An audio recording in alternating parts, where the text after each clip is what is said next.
Welcome to Grace Guides Podcast. Our goal is to provide practical, evidence-based knowledge to bring peace to your family system. All prior episodes can be accessed by subscribing on Spotify, Anchor, and other podcast services. Visit graceguides.com and join our monthly newsletter mailing list.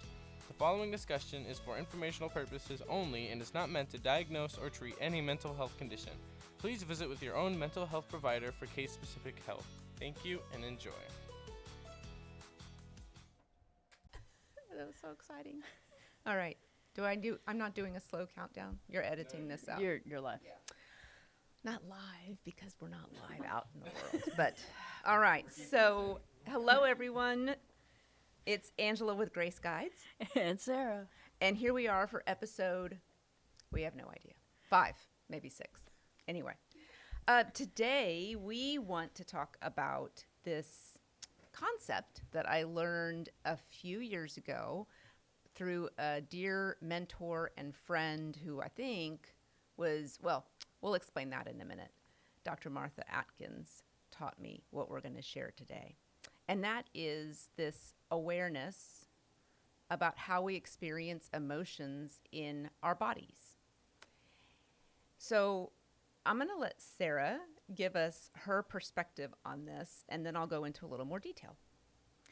So, fun fact, those of you that might not have ever seen what I physically look like, I am short and stout and have a lot of muscles. I'm just like this little muscle walking around.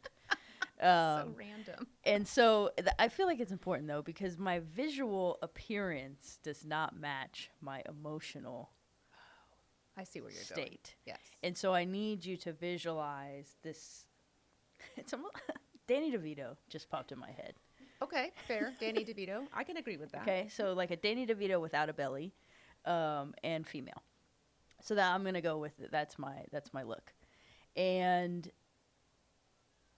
I emotionally am the complete opposite. I am this softy, crier.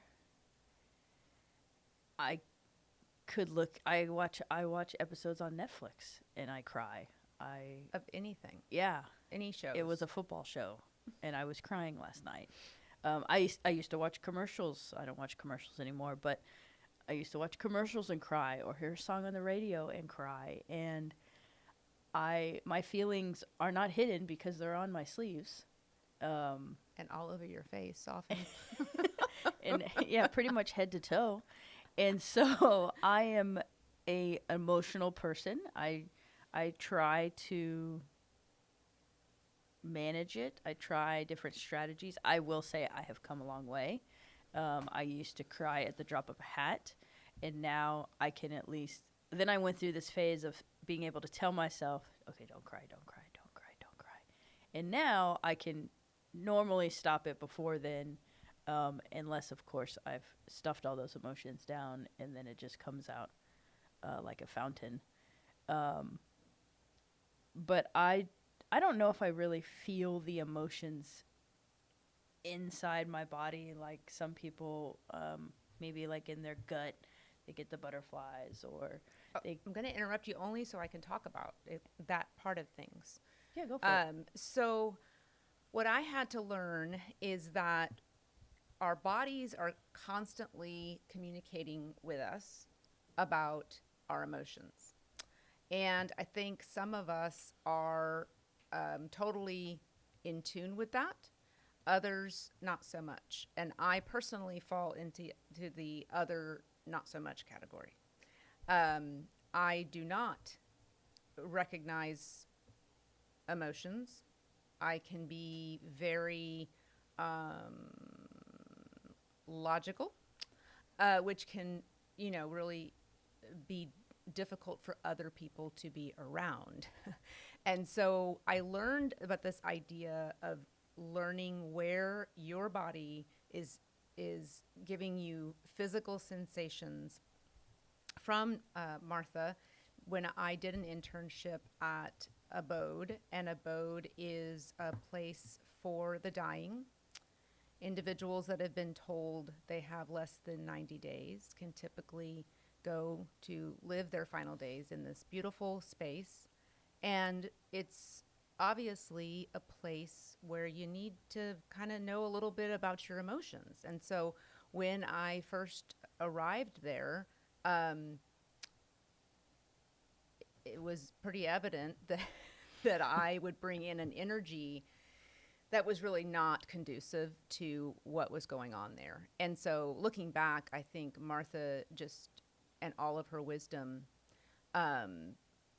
shared some insight with me about checking in with myself. And she gave me the tip of, as I was entering the house, so abode looks like just a regular home, you know, in a neighborhood. in a neighborhood. And so when you walk up to the door, she suggested that when I put my hand on the doorknob of the front door, that I just do a quick scan. Take a deep breath. Tune in to what is going on in my body. And that was the beginning of my awareness in this space.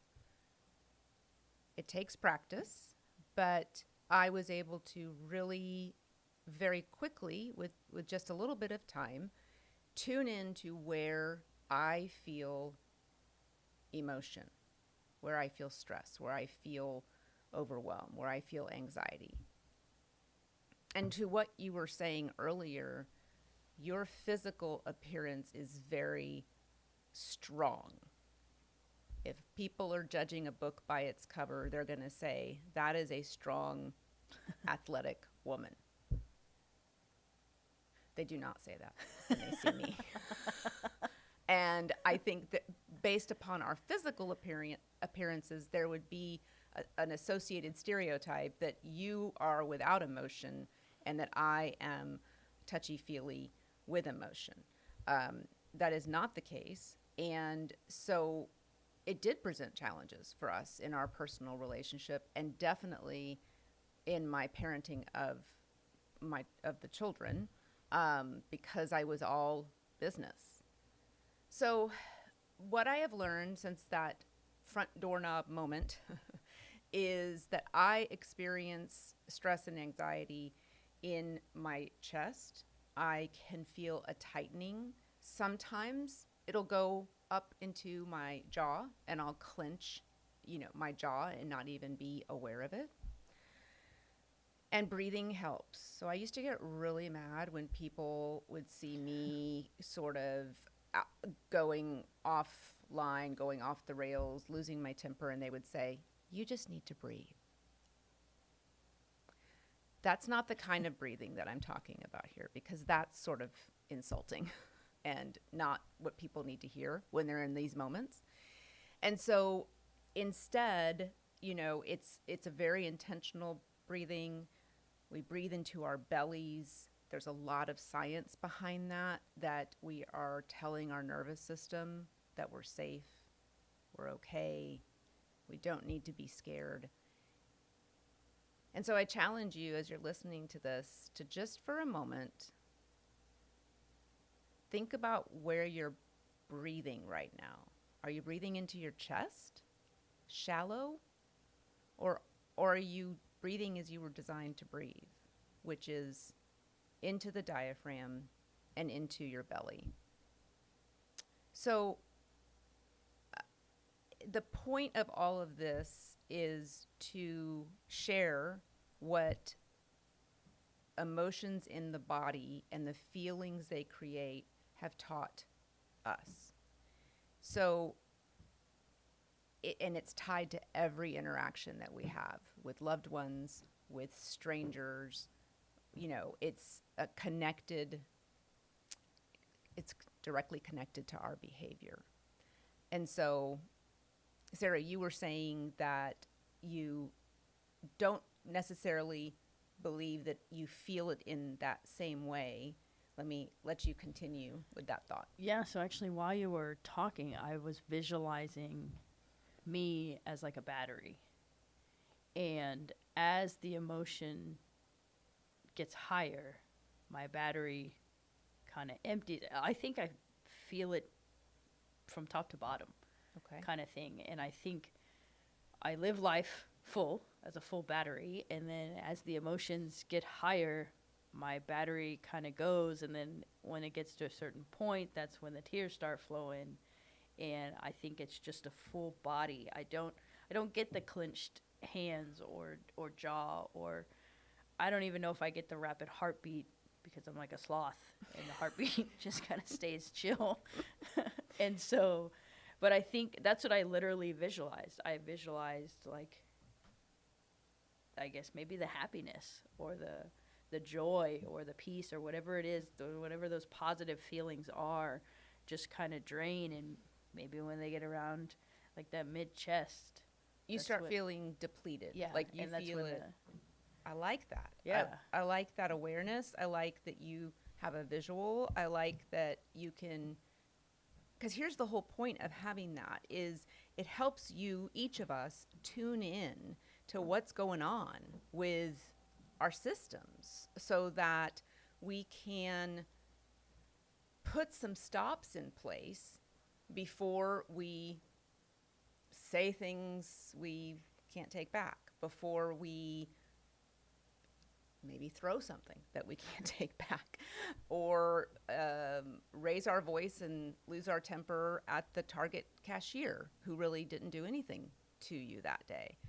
Or in your example, I think for me, it would almost be the opposite, where maybe if I see this marker going down my body, maybe when it gets to my mouth, I use words. Mm-hmm. Instead of letting it get down to the chest or the heart or the belly or wherever it's going. But where the tears are triggered. Yeah. So once it gets, once it gets past that mouth, that face, I lose all my words. And I can't even, there's so much emotion, I can't even express myself. You're flooded. Yeah. Totally flooded. And so it's, and it's like a light bulb. An aha moment right here on the podcast. I do want to emphasize that we strive in our personal lives, and I coach my clients to strive for balance. So, sounds obvious, I know, but we're not saying there's anything wrong with crying. Some of us in this world could benefit from a little more crying, and I'm pointing at myself, of course. Likewise, some of us in this world could benefit from using words and getting it out before it overloads us. Mm-hmm. and we become really, it's not just crying, it can be completely debilitating. It can really shut you down if it gets bad enough. In the same way that my going off the charts is really hard on me. It's really hard on my body when I lose my cool. And it's been a number of years since I've lost it like I used to lose it. And I'm so, so grateful that really Martha Jo saw something in me, felt something in me that she gently called to my attention. And it's been life-changing. I feel like I can take a deep breath. I can breathe into my belly. And so this is sort of a foundational episode that we'll build on, because it does come back to this often, where you've just got to pause and tune in to your body and how you're experiencing emotions. All right. Well, thanks for tuning in today. Check in with your body, figure out where you're feeling your emotions, and have a fantastic day. See y'all.